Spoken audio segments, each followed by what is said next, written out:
Hey everyone, I'm Steve Brown with That's My Railroad, and sometimes I get sidetracked.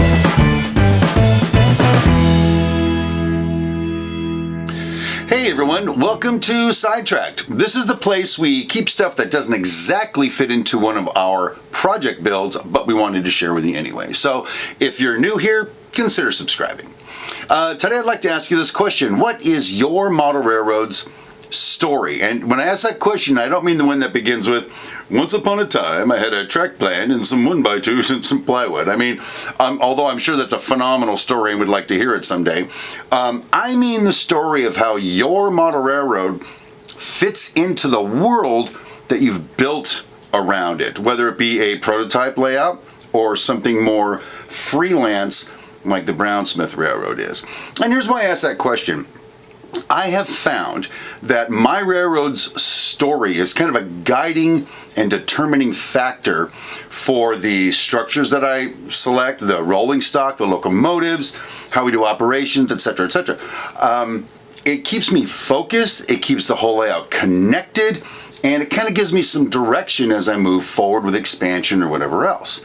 Another benefit for me in having a story behind my layout is that when people come over and do a little rail fanning in my little hobby room here, I have an opportunity to tell them why there's a piece of equipment there or why we're moving loads from here to here, kind of give them the history of how it started, where it's going, and how we think it's going to develop. It really makes for a good time, and I really enjoy telling the story.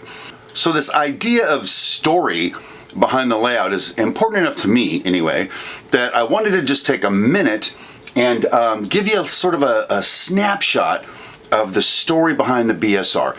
Not the entire story, because that's not the point of this particular episode. We'll just use Switch Junction, which you see behind me here, as sort of the focal point for the BSR's story. Now, the Switch Junction that you see here is not how Switch Junction started out.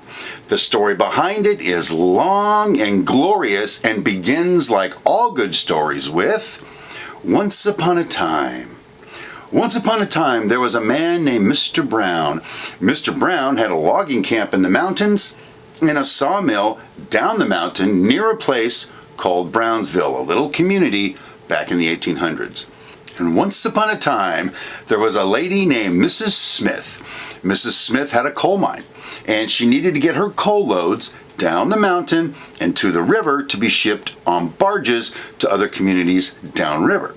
Well, Mr. Brown and Mrs. Smith had the same problem, and that is they needed rails to get down that mountain and to get the stuff where it needed to go. So, Mr. Brown and Mrs. Smith shook some hands, signed some contracts, and boom, the Brown-Smith Railroad was born. So when they first started out, they didn't have a whole lot of money. So they had to go buy some locomotives that were used, maybe getting ready to be decommissioned from some of the larger railroads. They took what they could get, and they ended up with a 2-truck shay and a consolidation. They got the shay, so it would bring loads down the mountain and hand them off to the consolidation, which would take the things to where they needed to go. Now, the place they made that handoff had 2 sidings, it had a little engine facility, and it had a turntable. That was it. And that place they named Switch Junction. A very short time after that, they built a little miniature depot that could sort of house supplies and things coming in from the port that would go up to the coal mine or to the logging camp.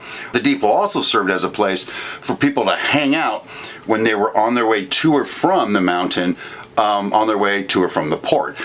Passengers and stuff, workmen, as they needed to move up and down the mountain. So Mrs. Smith and Mr. Brown were kind of capitalist entrepreneurs, and they realized that the guys in the coal mine are getting paid, the guys in the logging camp are getting paid, and they got no place to spend their money. They're just up there doing their thing. So what they did was they provided rail service down to Switch Junction, and they built themselves a saloon in Switch Junction. That's pretty tacky, right? To get your workmen to come down there, spend all their money on alcohol and whatever else goes on in a saloon, and they go back to work with a hangover. That's why we have the Hillbilly Bridge, by the way. Switch Junction sits in the middle of this agricultural area. And in that agricultural area, there's produce, there's wool, there's cotton, there's grain, and there is also milk. All of these things need to get transferred from the area surrounding Switch Junction to places at the port or to Brownsville. So again, the capitalist entrepreneurs say, you know what we ought to do? We ought to make some facilities to receive those goods, put them on cars, and ship them to where they need to go. We can make some money doing that. Why not? We're capitalist entrepreneurs. So that was working okay, but all of a sudden, starting to get a little rowdy in town with all these people in there moving their goods around. There's a saloon. So what they end up doing, they end up putting a sheriff station in. They have like a full-time sheriff. He hangs out there. He's the law in Switch Junction. So they built a sheriff station.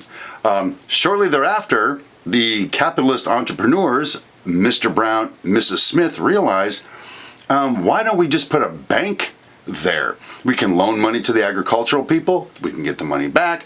We can send payroll up and back from that. It would be a great deal. So now what we ended up with at this stage of the game is a little depot. We have a saloon. We have a sheriff station. We have a bank. And everything's moving along nicely. So Switch Junction added more industries in its epicenter. They ended up also adding basically a tractor feed kind of store to service the agricultural areas. That stuff was brought in by rail from the port. Also added a diner.